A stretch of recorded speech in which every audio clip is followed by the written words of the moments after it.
अस्सलामुअलैकुम वरहमतुल्लाहि वबरकातुहू। Other info TV के तमाम नाजरीन को दिलनवाज फैसल सलाम पेश करता है। उम्मीद करता हूँ तमाम अहबाब खैरियत से होंगे। आज मैं आपकी तवज्जो एक अहम मसले की तरफ उठाना चाहूँगा जो कि एक वबा की सूरत इख्तियार कर चुका है। डेंगू मच्छर से होने वाला बुखार और फिर उससे अलाकतें। ये हुकूमत वक्त और महकमे सेहत की नाअहली की वजह से ये मसला उजागर हुआ है, जिसकी वजह से न सिर्फ पटवार के पीके बल्कि रावलपिंडी की जो डिस्ट्रिक्ट है ये बहुत ज़्यादा मुतासर हुई है और पाकिस्तान का सूबा पंजाब बहुत ज़्यादा मुतासर हुआ है। वीडियो शुरू करने से पहले मैं आपसे रिक्वेस्ट करता हूं कि मेरे चैनल को सब्सक्राइब करके घंटी का बटन दबा दें ताकि मेरी आने वाली मजीद वीडियो आप तक पहुंच सके। शुक्रिया। अगर सिर्फ रावलपिंडी डिस्ट्रिक्ट की बात की जाए तो इस डिस्ट्रिक्ट में अभी तक 7500 से अबव मरीज जो है वो डेंगू का शिकार हैं, जो कि रजिस्टर हैं महकमा सेहत गवर्नमेंट ऑफ पाकिस्तान के पास।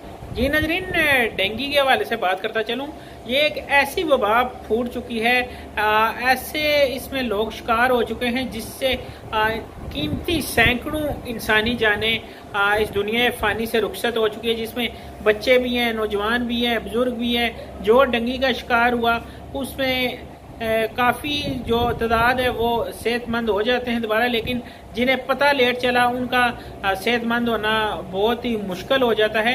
और महकमा जो हेल्थ है और हमारे जो सरकारी हॉस्पिटल है वो भी खासकर तावन नहीं कर रहे। वीडियो को एंड तक लाजमी देखें क्योंकि मैं इसमें आपको बताऊंगा कि डेंगू का खतरा कब ख़त्म हो रहा है और ये किस वजह से शुरू हुआ था और ये कहाँ तक किस सीजन तक जाके ये ख़त्म होगा। जी नाज़रीन, महकमा सेहत हेल्थ जो है इसने अपनी नाकस कारकर्दगी छुपाने के लिए मुख्तलिफ हीले बहाने इस्तेमाल करना शुरू कर दिए हैं। जैसे कि अगर तहसील लेवल की बात की जाए तो तहसील लेवल पे जो THQ के मरीज हैं डेंगू के हवाले से उन्हें हॉस्पिटल में दाखिल ना करना, और अगर मरीजों को दाखिल कर भी लिया गया तो उन्हें किसी न किसी बहाने से हॉस्पिटल से निकाल देना, या अक्सर मरीजों को ये कहना कि आपको मलेरिया हो गया है, टाइफाइड हो गया है, आपका मलेरिया बिगड़ गया है। ऐसे वाक़यात भी सामने आए हैं कि डेंगू के मरीजों की तादाद ज़्यादा बढ़े ना, इस वजह से लोगों को कहा जाता है जी आपका मलेरिया बिगड़ गया है या मलेरिया आपका तजावज़ कर गया है जिसकी वजह से आपकी तबीयत ख़राब है।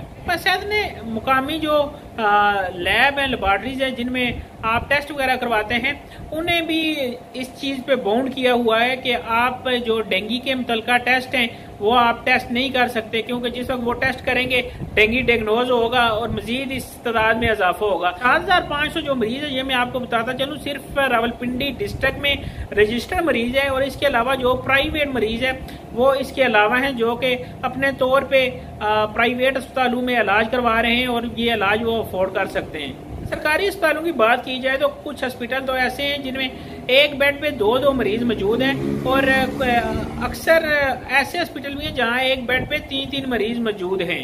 महकमा सेहत की एक ऐसी कड़ी है कि जिससे मरीज खुद ब खुद तंग हो गए, या तो वो घर जाना पसंद करता है या प्राइवेट तौर पे किसी न किसी से कर्ज लेके प्राइवेट तौर पे इलाज कराने को तरजीह दे रहा है, क्योंकि जिस वक्त एक बेड पे तीन मरीज मौजूद होंगे तो वो तो डेफिनेटली तंग होंगे और वो अस्पताल से भागेंगे। पाकिस्तान की सादा लोग आवाम को बेवकूफ़ बनाया जा रहा है और उन्हें मलेरिया का कहा जा रहा है या और हीले बहाने से डेंगू टेस्ट करवाने से उन्हें रोका जा रहा है। खुदारा जो महकमा सेहत महकमा हेल्थ के जो ऑफिसर हैं, क्या उन्होंने मौत का जायका नहीं चखना? कल आपने भी मरना है। खुदारा अगर आपकी गफलत की वजह से ये जो मूजी बीमारी है ये इसने सर उठा ही लिया है तो आप इसे कंट्रोल करें, मरीजों को अच्छी देखभाल करें और उन्हें जल्द से जल्द सेहतयाब करें, उनकी हौसला अफजाई करें। ये ना कि उन्हें बीमारी और है तो और बताया जाए। अगर हुकूमत और महकमे के जो अफसरान है अगर वो बर वक्त कार्रवाई करते जैसे कि पिछले चंद सालों में होती रही है, क्योंकि डेंगू का मरीज पिछले 4-5 साल से सर उठाया हुआ है लेकिन बर वक्त स्प्रे होने की वजह से ये काबू में रहती थी। इस साल जो है बर वक्त स्प्रे नहीं की गई और मच्छर जब लार्वे से पूरा मच्छर बन गया और अभी उन्हें तलफ करना मुश्किल हो रहा है तो अभी स्प्रे स्टार्ट की जा रही है, जिसकी वजह से डेंगू ने सर उठा लिया है।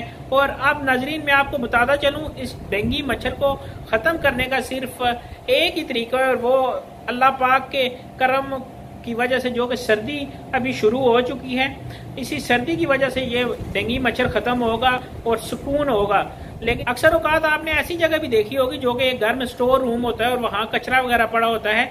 अगर आप सर्दियों में भी उस जगह पे जाएं तो वहाँ मच्छर और मक्खियाँ मौजूद होती हैं। ऐसे मच्छर इन जगहों पे भी अपना ले सकते हैं। और ज़्यादा जो डेंगू ख़त्म होने के इम्कान है वो कह रहे हैं जी दिसंबर जनवरी में जब शदीद किस्म की सर्दी पड़ेगी उस वक्त ये डेंगू का जो खतरा है ये टल जाएगा और ये 100 में से 10% डेंगू के मरीज रहेंगे। नजरीन, अगर आपको हमारी वीडियो अच्छी लगी तो इसे दूसरे लोगों को शेयर भी करें ताकि मजीद लोग हमारी इस वीडियो से इंफॉर्मेशन हासिल कर सकें। मुझे नेक्स्ट वीडियो तक दीजिए इजाजत और आपने अगर हमारा चैनल सब्सक्राइब नहीं किया तो इसे सब्सक्राइब करके बेल आइकन दबा दें ताकि इंफॉर्मेशन के मुताल्लिक मेरी आने वाली मजीद वीडियो आप तक पहुंच सके। मुझे दीजिए इजाजत। अल्लाह हाफिज। अल्लाह निगहबान।